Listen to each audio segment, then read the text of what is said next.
Welcome back, mga kaaldab. Ito na naman po ang inyong lingkod, si Mr. Destiny. At syempre, magbibigay po na naman tayo ng mga nangyayari ngayon at nagaganap po sa social media. Bagamat maraming pumapabor ngayon sa Aldab Nation na talaga naman po nakakampit-kakampi sa atin kasi simpleng post lang ni Mengay mula noon hanggang ngayon talaga naman pong masasabi natin na hindi tayo iniwan, hindi tayo pinabayaan. Di po ba? Hindi naman niya yan ipopost ng ganun-ganun na lang. Di po ba? O masasabi natin na walang, alam nyo na mga kaaldab, walang kinalaman sa mga nakaraan. Di po ba? Kaya nga mula noon hanggang ngayon common sense na lang po sa mga hindi nakakagets at hindi nakakaintindi. Siyempre, marami nag-react sa title natin. Maraming magko-komento, "Nako, fake news na naman yan, Mr. Destiny." Well, binago ko lang naman po yung senaryo. Di po ba? Alam nyo naman po na kapag sila yung mga nagpo-post tapos binago lang nila, galit sila. Di po ba? Ano nga po ba yung pagkakaiba ng ginagawa nila sa atin at ginagawa po nila? Di po ba? Pag sila gumawa, okay lang. Pag sila yung nag-edit, nag-iba ng title, normal lang. Pero kapag sa atin, bitter sila. Kapag sa atin, agad-agad sasabihan nila tayong dilulo. Agad-agad sasabihan tayo ng kulto. Di po ba? Sa ngayon, mga kaaldab, kampante tayo dahil ang balita nga po raw ay sa July 20, pupunta si Direk Cathy Molina sa Canada. At sa July 23 naman po, pupunta si Maine Mendoza sa Canada. At sa July 27, diyan na raw po darating si Richard Polkerson Jr. Ito yung pinakakaabangan na mga cut din. Siyempre, kapag nagsimula na po yung shooting, mag-iiba na yung interview. Siyempre dyan napapasok yung mga tanong na ano nga ba yung aabangan namin? Diba? Siyempre tatanungin si Richard Polkerson yan. Pag uwi niya rito sa Pilipinas, di po ba? Na kumbaga nagse-celebrate, kumbaga yung tipong nagde-date. Kasama niya na po ba sa date yung mga kaganapan sa Canada? Tapos di po ba sasabihin, Alden Richards at Catherine Bernardo masayang nagde-date sa Canada. Di po ba? Marami ng kwento yung maglalabasan. Tapos syempre pag in-interview si Catherine, sasabihin nila ganito ganyan, etc. etc. yung papakilig scenes. Ano ba yung aabangan namin sa Hello Love Goodbye? Meron ba kayong kissing scene? Di po ba? Yun naman po yung gusto nila Real talk mga kaaldab, yung mga hot scene na gagawin nila Catherine at ni Alden Richards na sinasabi nga po nila o sinasabi ng mga ilang netizen na kailangan maganda raw to dahil matured role na nga po raw ang ginagampanan ngayon ni Catherine. Hindi po ba? Na kung saan talagang mayroon din pong kissing scene na nangyari kina Julia Montes at Alden Richards na ito naman daw po yung aabangan. Sizzling hot daw nga po.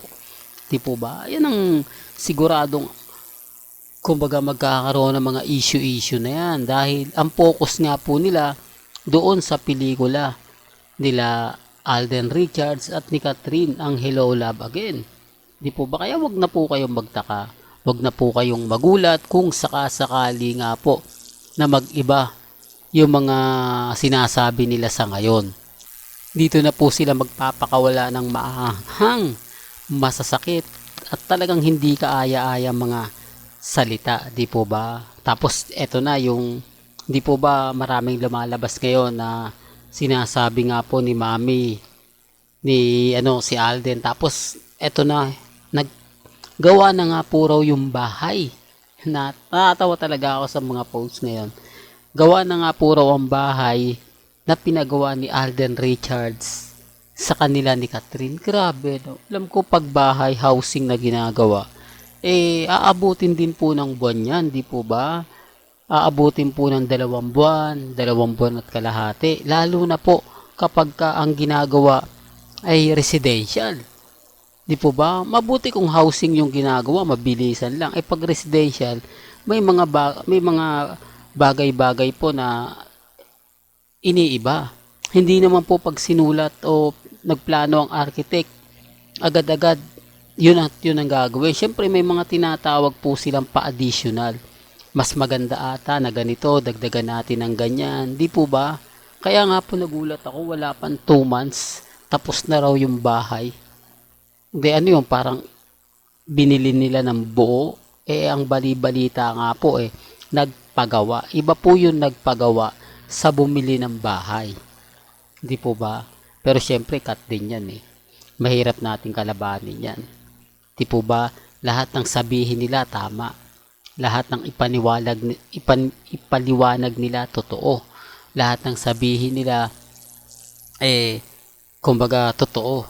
Di po ba? Kaya nga po yung ALDAB, tayo lang naman po lahat ng sabihin natin fake news. Lahat ng i-post natin throwback. Lahat ng ipakita natin hindi maganda, hindi kaaya-aya. Kaya nga po ako kampante lang. Di po ba? Tapos ngayon ALDAB week ALDAB anniversary natin, inaangkin nila. Sinasabi nilang, nakaw yung sinabi ni Mengay, ano yan, para sa kanya yan. Wala naman pong problema. Hindi po ba? Pero kung bibigyan ka ng pag-iisip, ang ibig kong sabihin, kung iisipin mo ng gusto, yung sinabi ni Mengay, na mula noon hanggang ngayon, common sense na lang. Di po ba? Common sense na lang sa hindi nakakagets, hindi nakakaintindi. Mabuti pa sinabi niya na sa mga fans ko, di po ba, na nagmamahal sa akin mula noon hanggang ngayon. Di po ba? Medyo mag-iiba po yung update natin. Mag-iiba yung sa mga fans niya. Di po ba? May niya Di po ba? Ibig sabihin, ang pagbati ni Mengay, doon talaga sa kanyang 9th years anniversary. Kasi sa mga fans niya lang hindi niya sinabi sa mga fans nila ni Alden, hindi niya sinabi na kumbaga para sa mga fans niyang ALDAB. Wala po Di po ba? Medyo tatahimik na po kami. Magpipiesta yung mga main at main fanatics kasi sila nga po talaga yung tinutumbok.